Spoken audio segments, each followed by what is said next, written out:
Vamos abrir nossas Bíblias, 2 Coríntios capítulo 8. 2 Coríntios capítulo 8.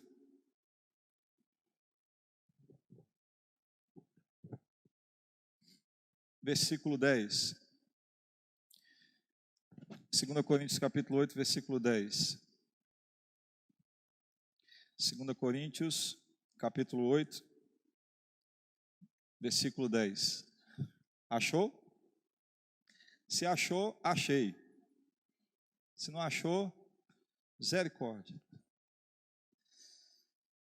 2 Coríntios está no Novo Testamento, é uma carta de Paulo, né? Facilitou para os irmãos. 2 Coríntios capítulo 8, do 10 ao 12. Diz assim: este é o meu conselho. Convém que vocês contribuam, já que desde o ano passado, vocês foram os primeiros, não somente a contribuir, mas também a propor esse plano. Agora, completem a obra para que a forte disposição de realizá-la seja igualada pelo zelo em concluí-la, de acordo com os bens que vocês possuem. Porque se há prontidão, a contribuição é aceitável de acordo com aquilo que alguém tem, e não de acordo com o que não tem. Ó Deus, a Tua boa palavra é derramada sobre nossas vidas e nós nos comprometemos com ela. E agora imploramos mais uma vez ao Senhor que possa, de forma sobrenatural, como o Senhor sempre faz, falar aos nossos corações, porque nós cremos que não a minha palavra, Deus, mas a Tua palavra não volta vazia. Por isso glorificamos o Teu nome nessa noite, em nome de Jesus. Amém e amém. Amém? Amém. Irmãos, nós começamos uma série chamada A Graça de Contribuir. E estamos falando sobre generosidade. Estamos falando sobre viver com o coração entregue ao Senhor. Um princípio básico na fé cristã. E nós começamos o capítulo 8 de Coríntios. Então, se você quiser acompanhar no nosso canal lá no YouTube, você pode rever. Foi o capítulo 8, chegamos agora no versículo 10 de Coríntios. 2 Coríntios, capítulo 8. E o que nós temos aqui agora é fome, pobreza, miséria. A igreja de Jerusalém, para a gente entender mais ou menos o que está acontecendo. Paulo é um grande missionário, o grande missionário. As viagens de Paulo, ele tinha pouca despesa nas viagens missionárias, porque quando ele chegava na cidade ele era preso, não pagava hotel, e as despesas eram mínimas nos projetos missionários. E Paulo, grande missionário, não ficou concentrando as suas ações em Jerusalém, na região da Judéia. A partir do concílio de Jerusalém, no capítulo 15 de Atos, a informação que nós temos é que, num primeiro momento, Paulo é convocado pelo Espírito de Deus, juntamente com outro companheiro de viagem, e eles partem rumo aos gentios. Mas no capítulo 15 de Atos, isso fica claro, que a equipe apostólica ficaria em Jerusalém, e Paulo caminharia para frente no sentido de alcançar os gentios, os chamados não-judeus. E agora essa é a expectativa. Paulo sai da região da Judéia e vai rumo aos gentios. E agora Paulo está tentando entender qual é o processo de Deus nessa história. Em uma de suas viagens missionárias, precisamente na segunda viagem, ele fez 3 viagens missionárias. Na segunda viagem missionária, ele planta uma igreja numa cidade da Grécia, chamada Corinto. E ele também planta igrejas na região da Macedônia.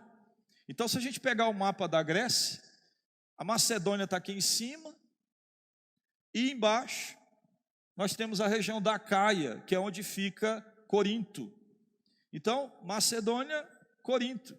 As igrejas da Macedônia, Filipos, por exemplo, uma das cidades da Macedônia, são igrejas muito pobres. Igrejas que foram plantadas na correria, porque Paulo criou uma confusão danada com uma serva lá, e agora ele não teve condição de ficar muito tempo para desenvolver liderança. Então são igrejas que foram plantadas, ele foi preso, saiu da prisão, foi expulso da cidade. Irmãos que não tiveram tempo de terem sua fé edificada.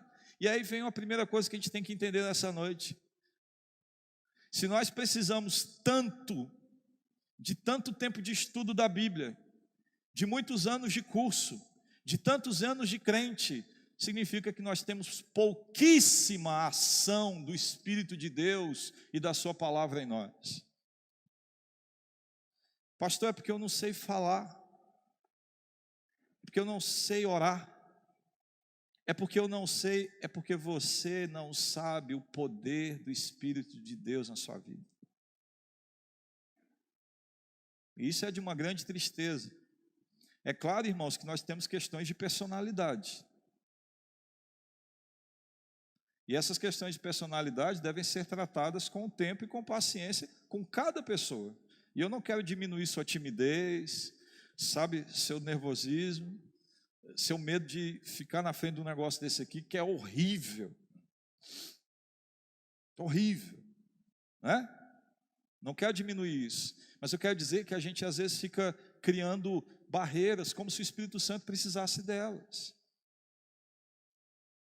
Essa igreja que não teve liderança, que não teve Paulo para mentorear, que não tinha Wi-Fi e internet para ter videochamada, foi plantada, só ficou lá o Espírito Santo, pouco tempo depois ele mandou uma carta, e a única coisa que eles tinham de Bíblia lá, era um texto, aproximadamente com 5 versículos, 5 capítulos, e a única coisa que esse povo recebe como Bíblia lá depois, é isso aqui.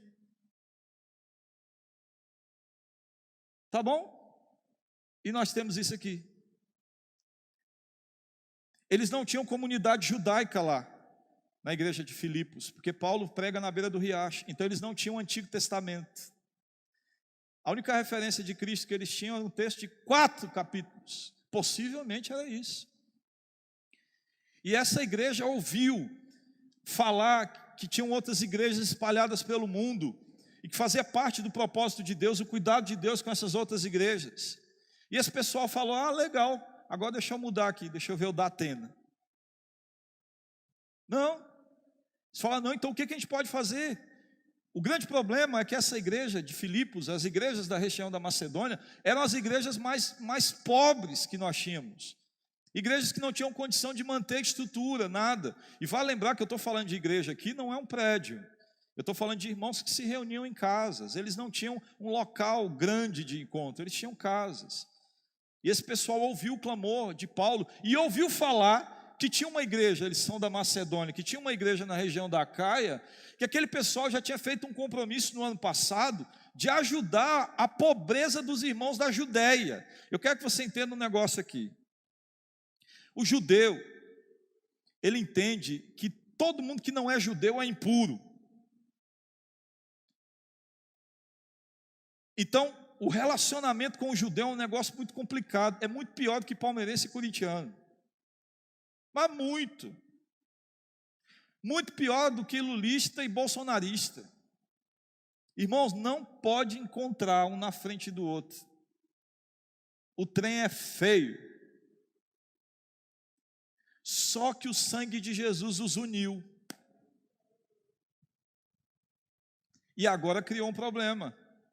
Porque tem um gentil com a sua cultura judaica que odeia, o judeu com a sua cultura judaica que odeia o gentil, e o gentil com a sua cultura mista, sexo liberado, casamento misto, de se relacionar com pessoas diferentes, de não ter uma dieta de acordo com a judaica, e esse aqui, diferentão, serve a Jesus e foi lavado pelo sangue de Jesus, e o que era pecado na vida dele, ele agora parou de cometer como pecado, agora ele casou com uma só mulher, ele está vivendo uma vida reta diante do Senhor, e está aqui, loucão. E o outro judeu aqui, todo apegado à religiosidade, elementos judaicos, se converteu, abriu mão de alguns elementos do judaísmo, mas também tem coisas no coração dele, eles estão aqui, e agora o Espírito de Deus os uniu como irmãos, e agora esse aqui tem que chamar esse aqui de irmão. E agora esse daqui vai ter que confessar que esse daqui faz parte das promessas de Abraão. Entende? Deu problema. Mas quando esses irmãos daqui, os gentios, da Macedônia e da Acaia, ouviram falar que os seus irmãos um pouco mais abaixo estavam passando fome e necessidade, eles abriram o bolso e deram muito mais do que aquilo que eles possuíam. É o que o texto em 2 Coríntios capítulo 8, versículo 1 e 2 diz. Eles tiraram não só do que tinham, mas do que não tinham, para não verem seus irmãos passando fome. Já começa aí. E fica provado o quê? Que a gente é irmão, não é porque é igual, porque tem o mesmo corte de cabelo, que veste a mesma roupa, porque torce para o mesmo time, porque vota no mesmo candidato. A gente é irmão porque só tinha um jeito de Deus unir pessoas tão diferentes em uma comunidade para que se chamassem de irmão, nascer de novo. Por isso que a gente é irmão, porque o Senhor nos fez nascer de novo. Deus pega os diferentes, os fazem irmãos, e agora irmão tem que provar que é irmão. Nosso irmão está com fome, deixa o pessoal de lá, o governo de lá. Por que estão mandando gente doente do Amazonas para Palmas? Aí vai contaminar nós aqui. Eu ouvi isso. Quem sabe você pensou isso.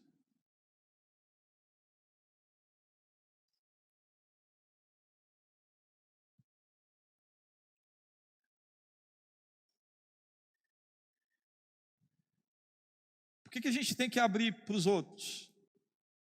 Para deixar os outros serem tratados aqui.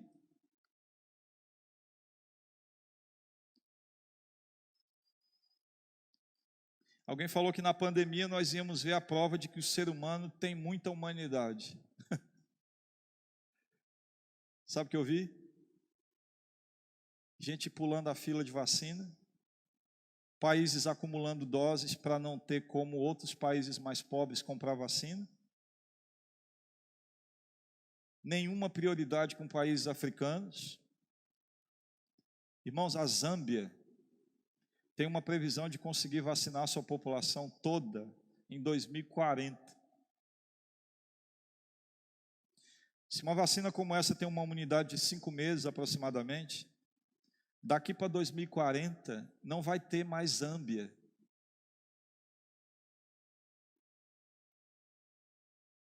Entendeu?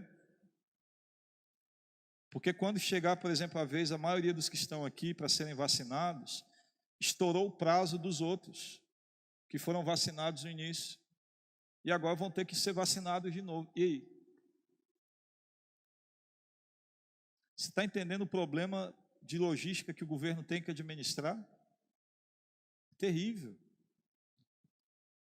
Os Estados Unidos vai liberar vacina depois que eles vacinarem a população toda deles. E os governos ficam assim. Então, minha vacina primeiro, a sua, se sobrar. Mas esses irmãos aqui não. Eles entenderam que a igreja não é a Betel, que a igreja não é a Assembleia de Deus, que a igreja não é a presbiteriana, que a igreja é o corpo de Cristo. E como corpo de Cristo, a gente não vê denominação, não vê cara, a gente vê irmão. E quando esse irmão precisa, a gente estende a mão. É isso que a gente vê. Esses irmãos das regiões da Macedônia falaram, não, podem contar conosco. Nós vamos é com tudo. Só que eles eram muito pobres e deram da sua pobreza. O texto é fantástico. Ouça. Agora, irmãos, queremos que vocês tomem conhecimento, versículo 1 de 2 Coríntios capítulo 8. Da graça que Deus concedeu às igrejas da Macedônia, no meio da mais severa tribulação, a grande alegria e a extrema pobreza deles transbordaram em rica generosidade. Grande alegria e extrema pobreza. Está falando de, a ideia do texto é alguém que está na rua mendigando. E esses irmãos de extrema pobreza partilharam do que tinham para que não houvesse necessitados. A caminhada vai acontecendo, Paulo já deu algumas orientações de como essa coleta deveria acontecer, e agora ele chega no versículo 10, deixando claro o seguinte: este é o meu conselho, convém que vocês contribuam, já que desde o ano passado, vocês foram os primeiros não somente a contribuir, mas também a propor esse plano, pessoal da igreja de Corinto está acostumado com recurso, uma igreja mista, várias pessoas, gente pobre, gente rica, gente que vem de culturas diferentes. A região de Corinto era uma região que tinha um porto, e a segunda cidade na Grécia com a maior população no sentido de movimento econômico. Existiam Jogos Olímpicos em Corinto, muita gente, e esses irmãos já tinham feito a proposta para Paulo: Paulo, ano passado, vamos juntar e cuidar dos irmãos pobres lá da região da Judéia. Irmãos, enquanto plano é maravilhoso, a questão é pôr em prática. Não, vamos, ok, vai dar tanto, vai dar quanto, vai dar... Não, pode deixar aqui, aí vem a pandemia, e agora não vou mais poder dar, porque a pandemia, tá. Mas você falou, não, mas é porque agora... Gente, mas você disse, eu estava confiando em você, organizei as cestas básicas, não, mas agora conta com outro, porque... Teve o desejo, mas faltou zelo. Sabe por quê, irmãos? O texto continua dizendo: agora completem a obra, para que a forte disposição de realizá-la seja igualada pelo zelo em concluí-la, de acordo com os bens que vocês possuem. Observe só uma coisa. A Heloísa comentou aqui que a gente às vezes que é de igreja tradicional, a gente fica com medo de falar de dinheiro em culto. E por que a gente fica com medo de falar de dinheiro? Por causa dos excessos. Dos excessos. Gente prometendo que Deus vai dar, que Deus não vai dar, que Deus não vai dar, que Deus prometendo um carro, prometendo... Uma vez uma pessoa me procurou perguntando quanto que eu cobrava para fazer uma campanha de oração para ela, porque o apóstolo da igreja dela tinha dito que se investisse na vida do Senhor, Deus ia dar 500 vezes mais. Por que ela não procurou o traste do apóstolo dela para fazer isso? Cobrar oração, irmãos? Você vai cobrar oração? Algum motivo foi, né? Dela não ter procurado o apóstolo dela.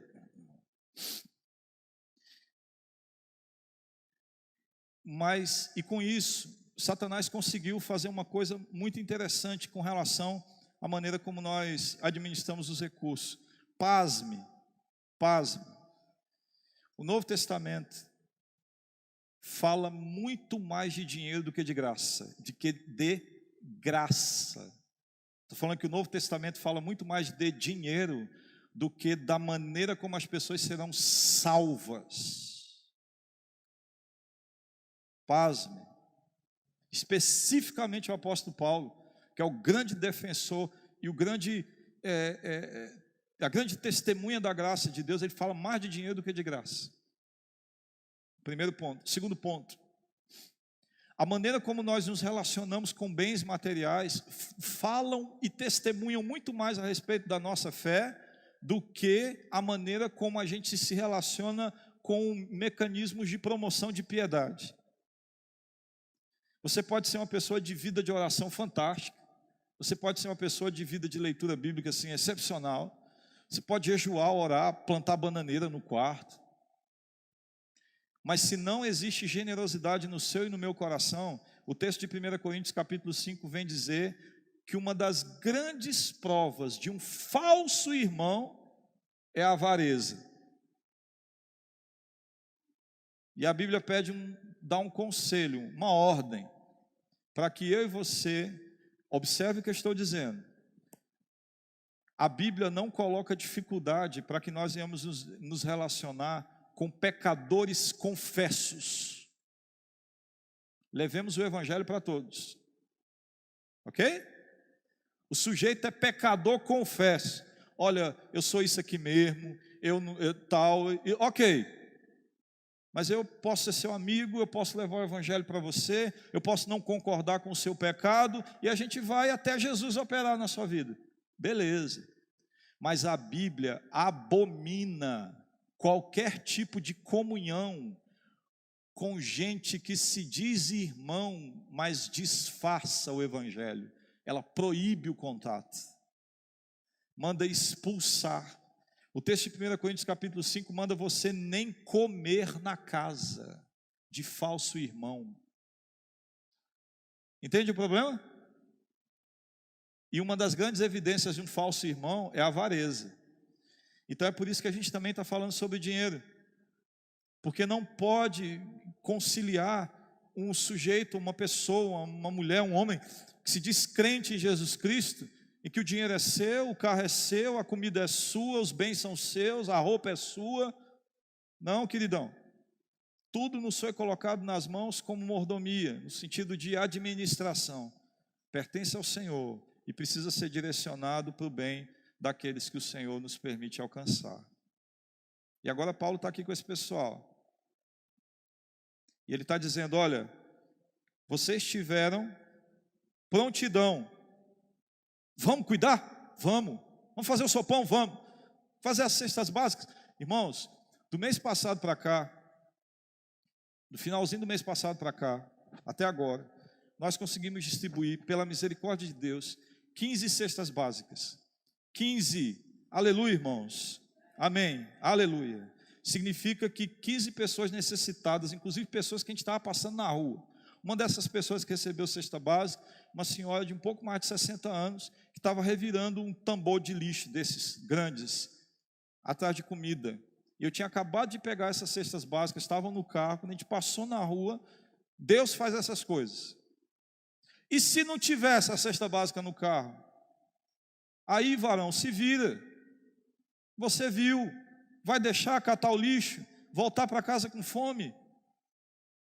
Nós oramos, fizemos uma campanha de oração online, oramos, Senhor, precisamos de cesta básica, umas famílias nos acionaram, a oração era de 6 às 7 da manhã, deu 8 horas da manhã, chegou uma mensagem no celular, pastor, eu quero saber onde eu deixo. Eu falei, onde deixo o quê, homem de Deus? Onde eu deixo as cestas?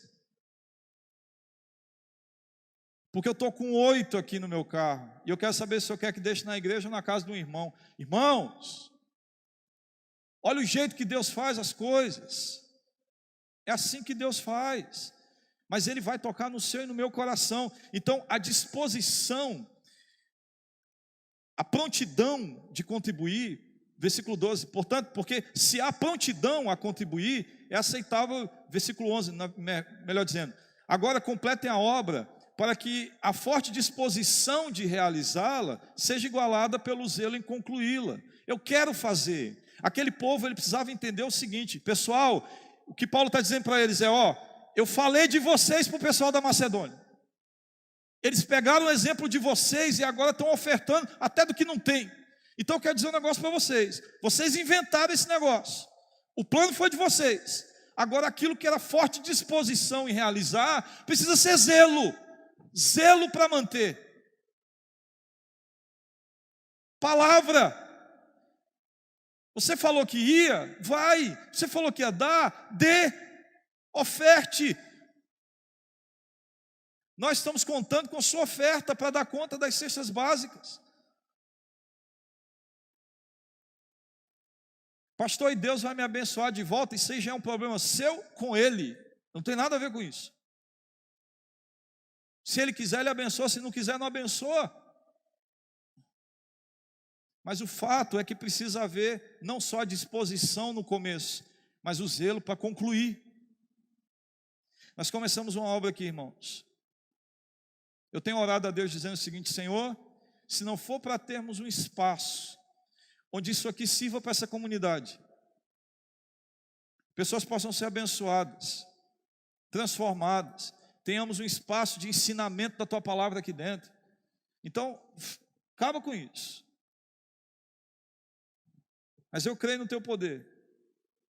E nós começamos isso aqui. Mais ou menos uns 7 mil reais só para dar conta desse aterro. Mais 6 mil reais para dar conta de uma documentação dos terrenos ali da igreja. Mas não sei quanto para dar conta daqui, dali. Eu não quero nem falar mais em conta aqui. E nossa igreja é uma igreja pequena. Mas o que precisa haver no meu e no seu coração é zelo para concluir. E não só disposição para começar. A gente não pode caminhar com isso 10, 20 anos. Isso dá mau testemunho até do Evangelho, para que o nome de Deus seja glorificado. Esses irmãos agora estão sendo orientados por Paulo. Começou, inventou, termina. Ah não, Paulo, mas você chegou, eu estava desprevenido. Sabe o que eu tenho dito? Você recebeu, ninguém é tão rico que não possa receber, e ninguém é tão pobre que não possa cooperar. Pastor, mas eu precisei de cesta básica. Precisou? Você precisou de cesta básica? É? Pois separe do seu arroz, do seu feijão que você ganhou na sua cesta básica.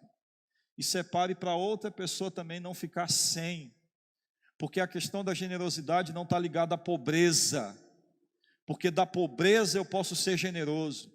O pior é quando até o pobre é fútil.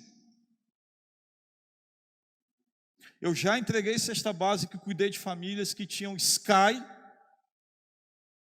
internet, banda larga, e estavam indo na Americanas naquele dia para comprar um celular novo, me pedindo cesta básica.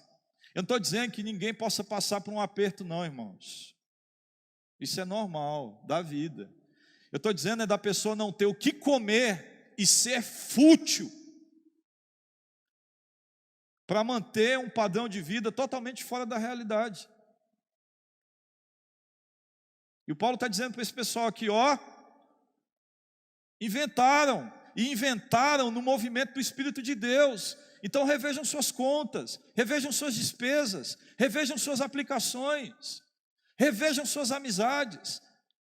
Existem irmãos aqui que não estão ofertando com as doações de cesta básica, mas eu tenho pedido para eles me darem os testemunhos. E sabe o que me chega? Chega uma coisa mais bonita que a outra. Hoje, uma família da nossa igreja foi numa casa de uma pessoa que perdeu, a mãe estava com Covid e a criança nasceu. No parto a mãe não resistiu e morreu. Ficou o pai e a avó. Hoje, o irmão da nossa igreja foi visitar essa família. É lógico que eu não vou falar, né, irmãos, quem foi? O irmão da nossa igreja foi visitar essa família. Ele arrecadou mais alimentos. Onde estão os papais aqui? Pai, homem, pai. Muito bem, obrigado, pode baixar. Você imagina o que é você ficar viúvo com um filho recém-nascido.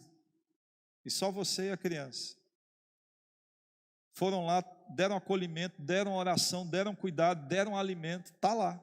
Foram lá hoje para cuidar dessa família que há um mês perdeu a esposa por causa de Covid-19. Essa pessoa não está ofertando cesta básica na Betel. O que importa? Não é a cesta básica na Betel. É o movimento de generosidade que a nossa igreja tem aprendido. E tantos outros irmãos, e eu tenho pedido a você que faz parte dessa igreja, não fique com vergonha de falar, pastor, não estou ofertando, mas olha, fale para mim, para que eu possa repassar o seu testemunho e ele servir de edificação na vida das pessoas. Nós temos irmãos aqui que conhecem pessoas de supermercado e vão conversar e falam assim, ó fulano, faz um preço melhor aí porque é para cesta básica. Você já ouviu falar de arroz cristal a R$20? Imagina uma cesta básica com arroz cristal? É o que esses irmãos conseguem. E louvado seja o nome do Senhor. Mas às vezes você está aqui e fala assim, pastor, eu estou precisando. Está precisando?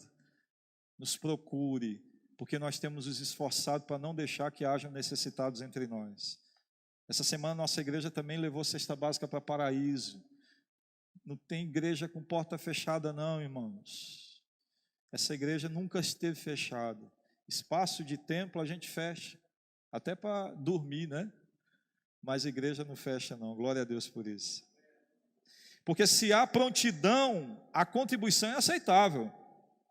Se você quer fazer, pastor, uma coisa que eu aprendi, eu fui pastor na Igreja Batista Manancial, lá no Vila Regina, em Paraíso. No tempo que eu estava lá, eu conheci irmãos muito pobres, muito pobres. E um desses irmãos, uma vez, virou para mim e falou assim, pastor, eu estou vendo a dificuldade da igreja. Uma das coisas mais bonitas que eu acho é a gente estar pregando e você estar com sua Bíblia aberta, acompanhando o texto. Seja pelo celular, muito obrigado, irmãos, isso é fantástico, né?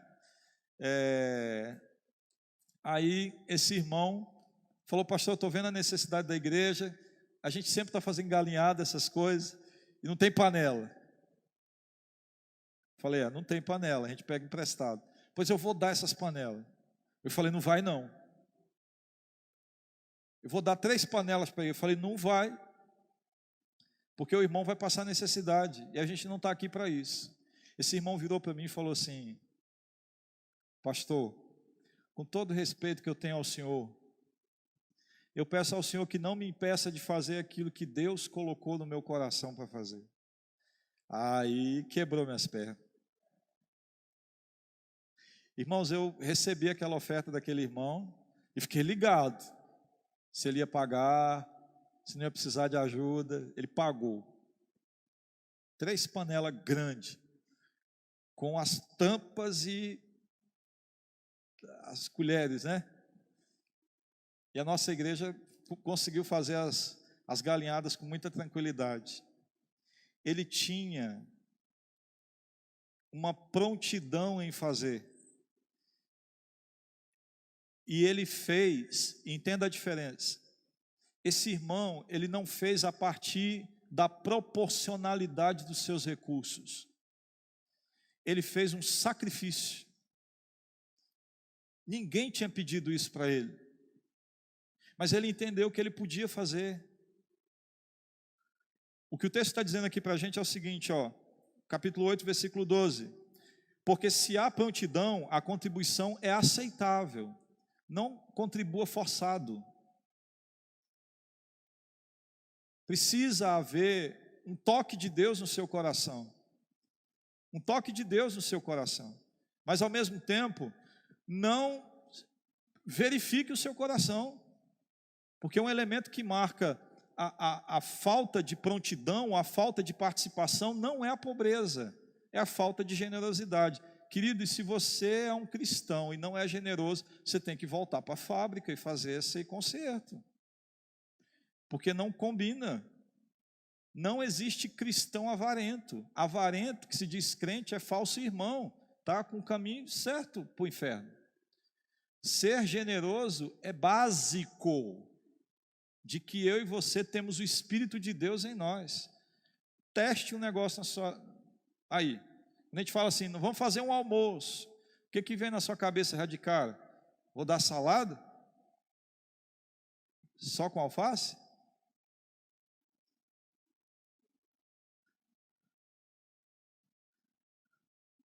Entendeu o que eu estou falando? Você não precisa dar o que não pode, mas também o que o texto está dizendo aqui para nós, olha só. Porque se há prontidão, a contribuição é aceitável, de acordo com aquilo que alguém tem, e não de acordo com o que não tem. O que ofertamos a Deus, o que colocamos diante do Senhor, é proporcional aos nossos recursos. Não faz sentido você poder dar um frango assado no almoço e levar salada só com tomate e alface. Não faz sentido. E comer do frango alheio.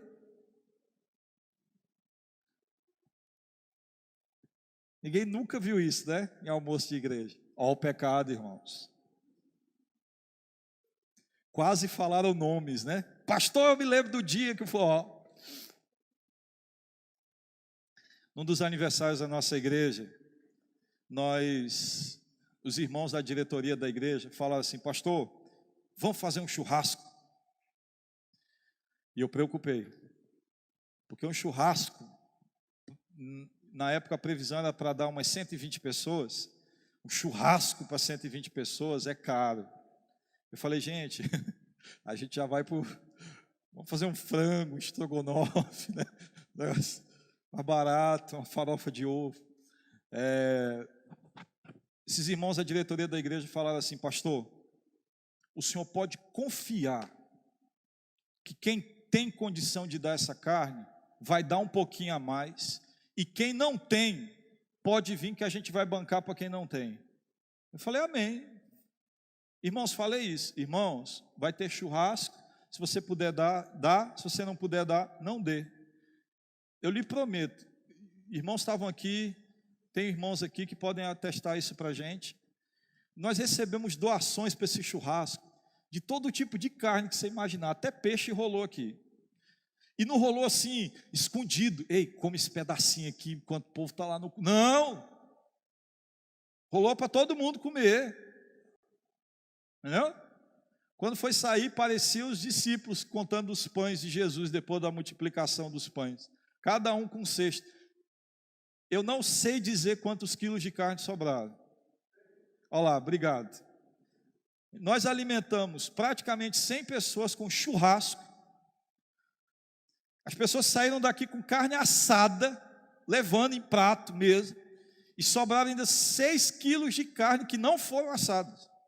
Que a gente saiu procurando. Ó, essa aqui vai para o fulano, essa aqui vai para o meu. Não foi o pastor que levou para a casa dele, não. Nós olhamos quem precisava, fulano, esse aqui. Saímos com um tacho de arroz na rua para deixar numas kitnets que tinham ali, que tinha um irmão que morava lá com mais gente. E louvado foi o nome do Senhor. Um dos milagres que nós tivemos foi o nosso último retiro. Nós cobramos R$50 a entrada do... Irmãos, para 4 refeições no dia, R$50. Prejuízo, Leandro. Todo mundo foi barato. Quem não pôde ir, nós pagamos. Foi aqui pertinho e Deus operou. Por que eu estou lhe dizendo isso? Porque às vezes, alguns que têm mais, vão precisar fazer sacrifício pelos irmãos que nada têm. Para que os irmãos que não têm, não se sintam excluídos do corpo.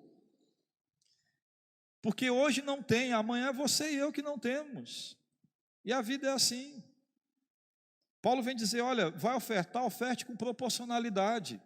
Porque, ok, há prontidão na contribuição, mas a contribuição só vai ser aceitável se for proporcional. Queridão, me ouça aqui.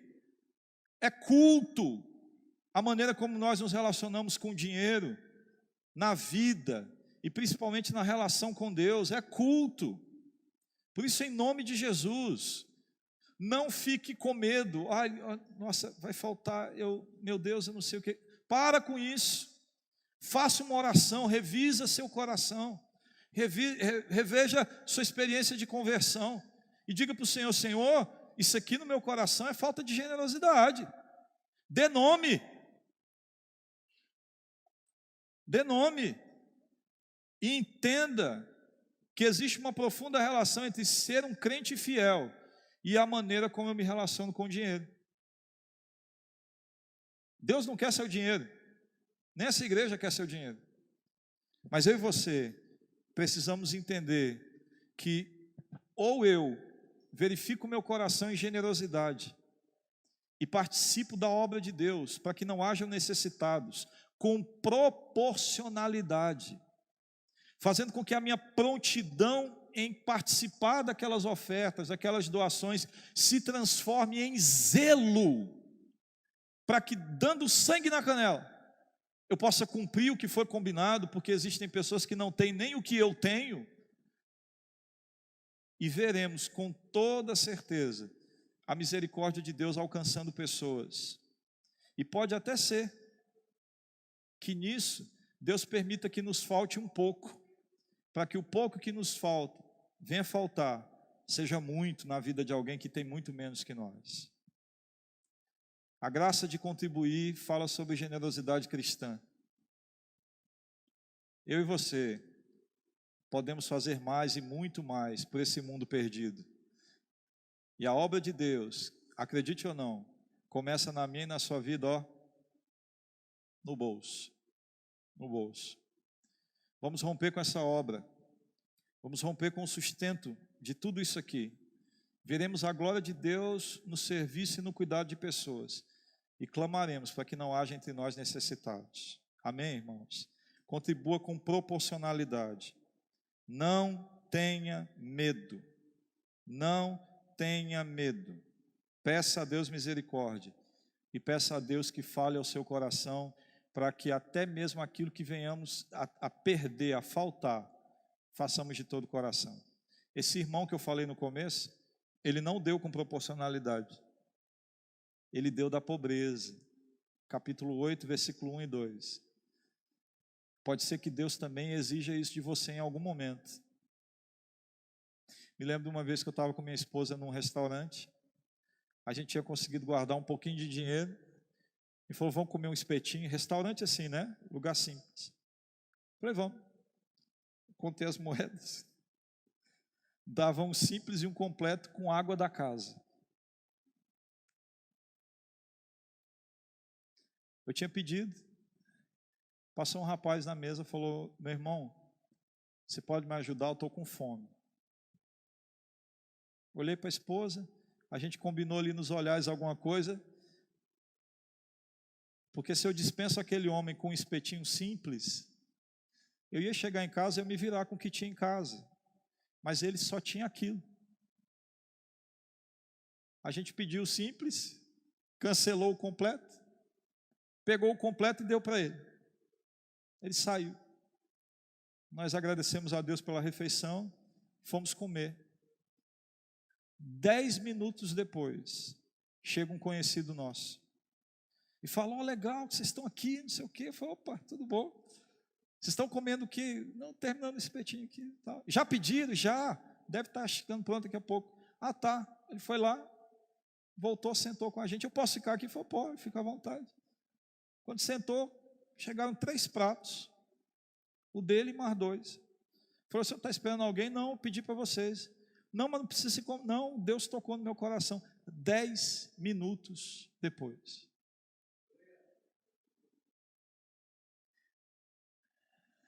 Deus fez isso. Deus fez isso. Mas pode ser que Deus não tivesse feito. E nós iríamos sair de lá felizes com o coração, porque o espetinho simples deu certo. O que eu estou querendo dizer para você, querido, é que algumas situações, Deus vai falar com você mesmo, para você fazer um sacrifício e tirar da sua pobreza, para que outros não passem necessidade maior. Amém, irmãos? Vamos orar.